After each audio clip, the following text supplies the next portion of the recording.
السلام علیکم۔ شروع کرتا ہوں اللہ کا نام سے جو نہایت مہربان اور رحم کرنے والا ہے۔ کویسچن نمبر 16 کو 2900 راوی کے کم ہونے کے اعتبار سے ضعیف حدیث کی اقسام پر نوٹ لکھیں۔ حدیث کی تصحیح اور درستی کا معیار مختلف اصولوں پر مبنی ہوتا ہے، جن میں سے ایک اہم اصول راویوں کی تعداد اور ان کے حالات کا جائزہ لینا ہے۔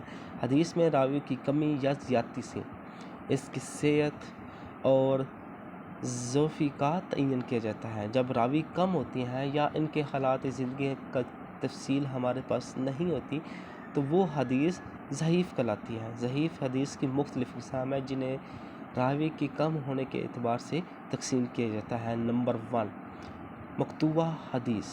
مقطوعہ حدیث وہ حدیث ہوتی ہے جس میں ایک یا ایک سے زیادہ راوی ہوں، یعنی سند کے کسی حصے میں کوئی راوی موجود نہ ہو۔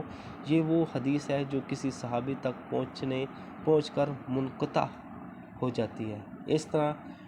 اس طرح کی حدیث عموماً ضعیف سمجھی جاتی ہے کیونکہ اس میں ایک راوی کی کمی ہوتی ہے جو اسے مکمل اور متصل بناتا ہے۔ نمبر 2، منقطع حدیث۔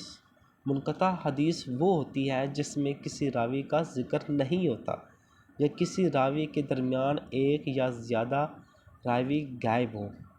اس میں سند کا تسلسل نہیں ہوتا اور یہ حدیث ضعیف ہوتی ہے کیونکہ اس میں کوئی راوی غائب ہونے کی وجہ سے صحیح طور پر اس کی صحت کو جانچنا مشکل ہو جاتا ہے۔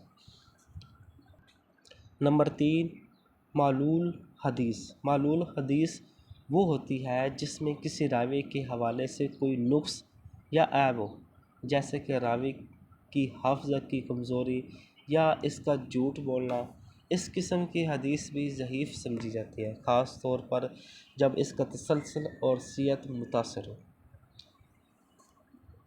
نمبر 4، مضطرب حدیث۔ مضطرب حدیث وہ ہوتی ہے جس میں ایک یا زیادہ راویوں کی روایت میں تضاد ہو، یعنی ایک راوی نے حدیث مختلف طریقوں سے روایت کی ہو اور ان میں سے کوئی ایک روایت کمزور یا غیر محفوظ ہو۔ اس قسم کی حدیث بھی ضعیف کہلاتی ہے، خاص طور پر جب اس کی تضاد میں فرق ہو۔ نمبر 5، مرسل حدیث۔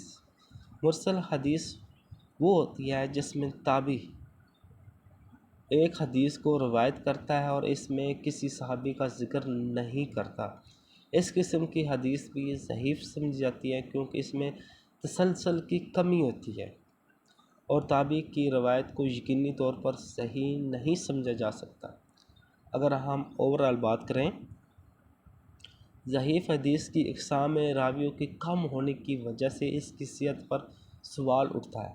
جب سند میں کسی راوی کا اضافہ نہیں ہوتا یا وہ غائب ہوتا ہے تو اس حدیث کی صحت مشکوک ہو جاتی ہے۔ علماء حدیث اس بات پر زور دیتے ہیں کہ ایسی حدیث کو قبول کرنے سے پہلے ان کی سند کا جائزہ لیا جائے اور یہ دیکھا جائے کہ کیا ان میں کوئی راوی غائب ہے یا مشکوک تو نہیں۔